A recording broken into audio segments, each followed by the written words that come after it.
Bonjour, je m'appelle Éric Lenoir, j'ai un jardin qui s'appelle le Flairial. On va suivre le vent puis on va aller le voir. Et bien voilà, on est dans mon jardin. Je vous présente mon jardin. On a fait un petit voyage dans le temps. On est en 2011 quand j'ai acheté le terrain.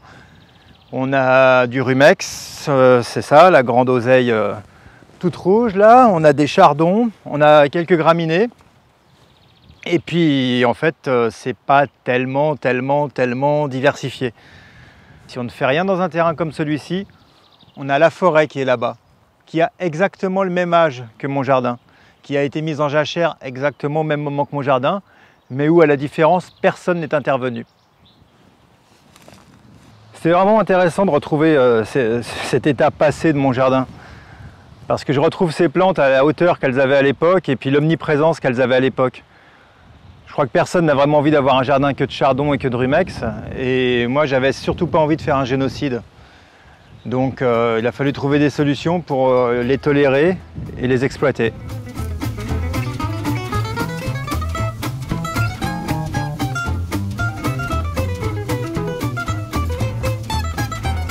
Une des raisons pour lesquelles je cherchais un terrain, c'était pour y faire un jardin, mais aussi pour implanter ma pépinière.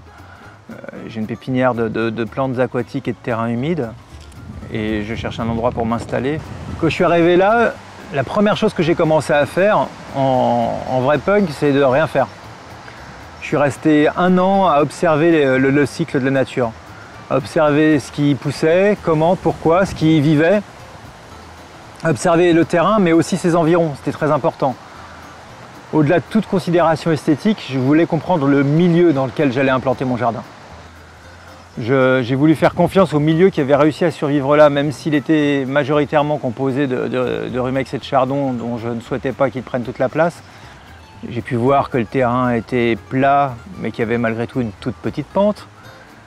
J'ai pu voir que je voulais que l'eau ruisselle chez moi vers les plans d'eau qu'il fallait que je crée. Et puis il m'a fallu encore un peu plus de temps pour savoir si je pourrais avoir de l'eau pour ma pépinière. On est sur des plateaux argileux. On a plein de mares tout autour parce qu'on exploitait l'argile pour faire des briques ou des tuiles par ici. Donc de ce point de vue-là, j'ai une zone humide, en hauteur, le plus loin possible de la première rivière, mais au moins j'ai de l'eau. Et pour faire ce jardin, j'avais 2 options. J'avais l'option d'y consacrer énormément de temps, énormément de moyens. Ou bien on fait l'option que j'ai choisie, c'est-à-dire l'option de quelqu'un qui ne veut pas dépenser d'argent, qui n'aura pas de temps à consacrer à son jardin parce qu'il a une vie de famille, 2 entreprises à faire tourner et que le jardin, il aime en profiter mais pas en être l'esclave. Et donc là, plutôt que d'être en lutte contre la nature, comme on a un petit peu toujours eu tendance à le faire depuis qu'on a créé des jardins, l'idée c'était de dealer avec. En fait, ce qui m'a le plus servi dans ce jardin, c'était pas forcément ma connaissance du métier de paysagiste, c'était ma connaissance de la nature, je crois. Avec mon frère, on est des amoureux de la nature et en fait on a beaucoup observé cette nature, chacun à notre manière. Lui est devenu photographe, moi je suis devenu jardinier. Et mais l'imprégnation de ce que j'ai pu observer pendant des années sur le terrain m'a permis de faire beaucoup plus de choses encore que ma connaissance du jardin. Le Flairial, c'est un jardin expérimental où je veux éprouver du plaisir.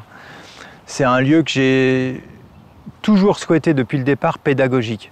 J'ai voulu en faire une vitrine pour ma pépinière parce qu'elle n'en avait pas. Et c'était important de pouvoir montrer les végétaux que je cultive une fois qu'ils se développent correctement.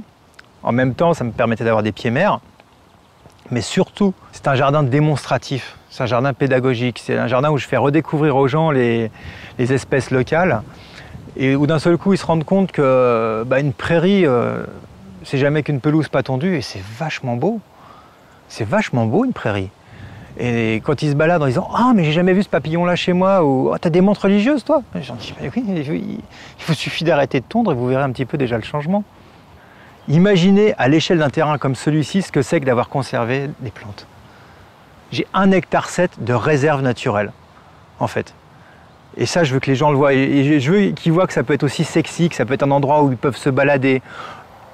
Je veux absolument pouvoir démontrer par ce jardin qu'on peut arriver à un genre de symbiose entre ce que la nature exige, ce que la conscience écologique exige, ce que la biodiversité demande et ce qu'on souhaite. Moi, j'ai le jardin que je souhaite.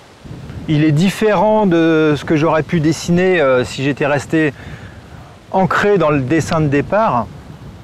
Et en même temps, le résultat correspond à ce que je souhaitais. Je voulais des plans d'eau, je voulais des belles plantes, je voulais de la prairie, je voulais des animaux sauvages, des fleurs sauvages. J'ai tout ce que je voulais. J'ai des belles perspectives, j'ai un paysage inouï. Et ici, quand j'ai dessiné le jardin, je l'ai beaucoup dessiné autour du vent.